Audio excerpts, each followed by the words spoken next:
right, let's talk about another pound for pound star. We were talking about Inoue, who's pound for pound #1. The guy that had that title for the best part of nearly a decade was Saul Canelo Alvarez, who is the current undisputed champ at 168 pounds.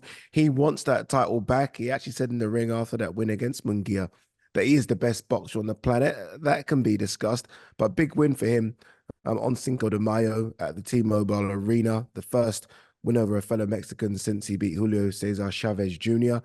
And I guess before we talk about the fight specifically, Gareth, I mean, a lot of people will want to know what next. And I always find that quite tough. I do those in-ring interviews sometimes, and it's like, okay, you beat that guy, but enough of that. What next?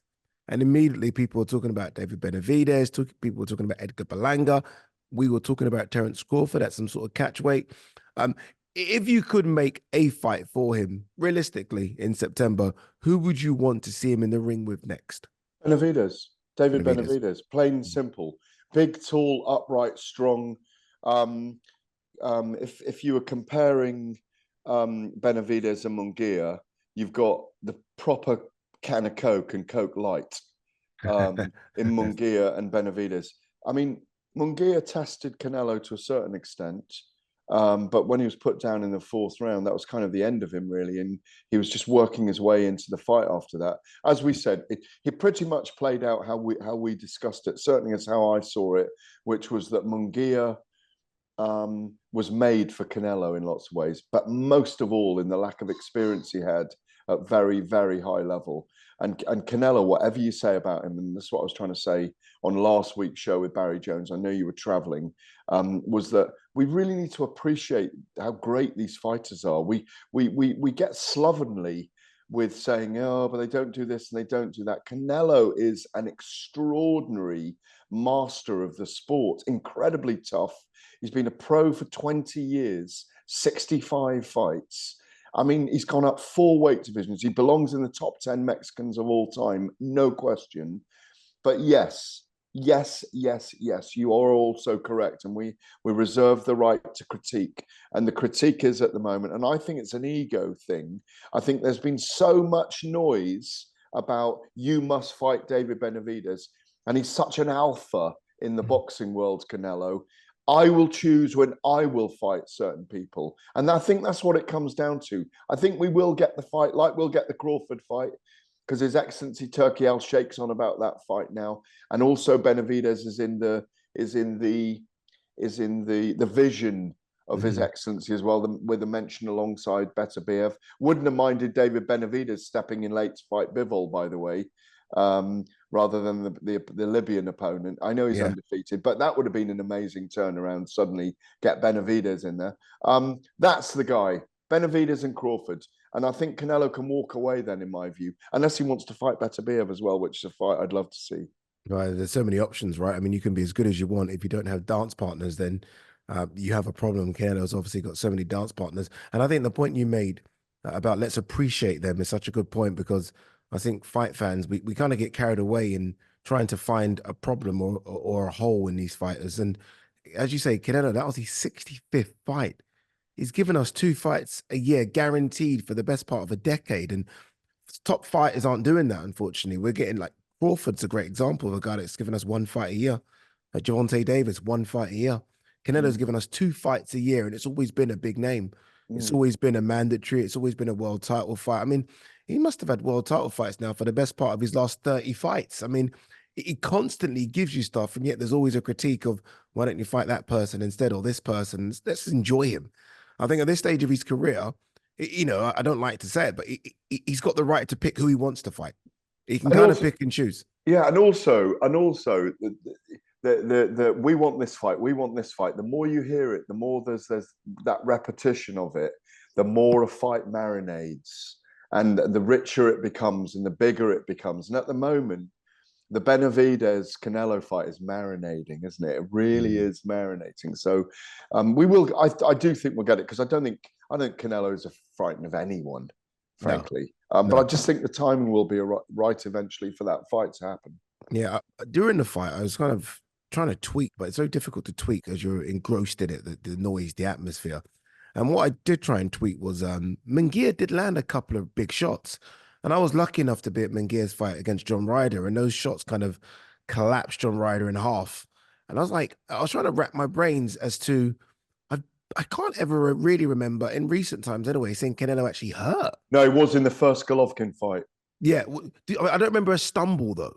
Did he No, get no, he stumbled? hurt him. No, he went on his bike for a round and a half against Golovkin in about the fifth round, Mm, and that's the only time I've seen him dismayed. I've seen two things with Canelo. I've seen him dismayed in the Mayweather fight, Floyd Mayweather fight, which I was at live. I think he was 22 at the time, yeah. and Mayweather, and he was coming at Mayweather like a bull, and the cloak of invisibility was being used by Mayweather all the time. And he was almost like sliding under Canelo and hitting him with a counter. But in that first Golovkin fight, when Golovkin was still at around his peak, he Mm, hurt Canelo, I think rounds 5 or 6, and he got on his bike for about 5 minutes and recovered, circled the ring. That's the only time I can recall him being hurt. He gets hit, but he seems impervious to big punches. And I watched that as well. And listen, we mustn't write Munguia off.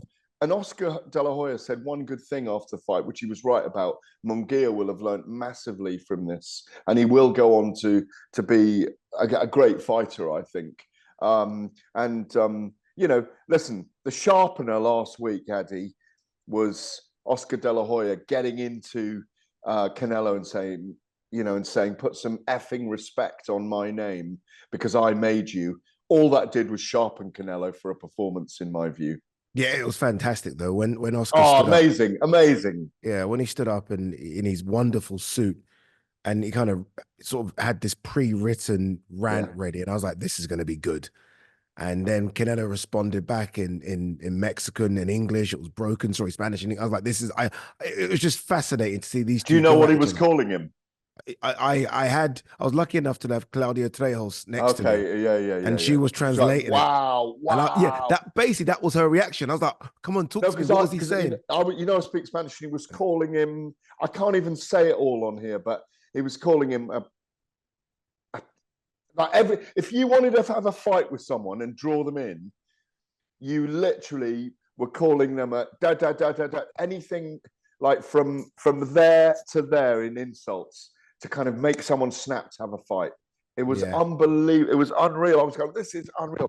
And here's the thing: whatever you say about Oscar, whether it's natural or not, he lit that promotion up with that speech, didn't he? Oh, he most certainly did. And that was Oscar, the promoter, that I think we all love. Like, I mean, he's had obviously, look, the Ryan Garcia situation we'll get to is a bad one, but aside from that, he's had a good few weeks with Ryan Garcia, and that fight was massive at the Barclays Center, having Jaime Munguia in a massive fight as well. It's not been a bad couple of weeks for Oscar De La Hoya, and he loves it. He loves the limelight. He loves being the man. And he stole a lot of the attention. Listen, he wore his golden trunks in that video as well, with his girlfriend spraying the hose. They are quite a peculiarly funny, kind of entertaining couple, aren't they? Listen, he's enjoying himself. He's had his lipo. He looks phenomenal. He's a great character. I've always loved Oscar. He's as zany as Ryan Garcia, frankly. But for some reason, whatever Oscar does, you've got to love him at the end of it, because he's good for boxing. Simple as that. He certainly is. We'll end on this one. I think in recent times, the best Canelo that I've seen was Golovkin 2. I thought that performance against Gennady Golovkin the second time round was really good. The first one, I think many of us think Golovkin won. The second one, I think Canelo maybe just edged it. That was Canelo at 100% for me. Pound for pound, number one, the best fighter on the planet, no questions asked. Where is he now from that? Like, if that's Canelo at 100, what was the Canelo on the weekend? Where is he? I was so composed, though. Like you said, he took punches, he regathered, he was winning rounds. He's very clever. He's very smart at the beginning and end of rounds. Where is he? Where is he? I think he just brings out a performance based on who he's. If I say 90, do you agree with me? 90 is a bit fair. Yeah, I'd probably maybe 85, 90. I think but that's all he needed. That's what I was just about to say. If all he needs is 85, 90, then it's fine. Why waste everything in the tank when you don't need to show it yet?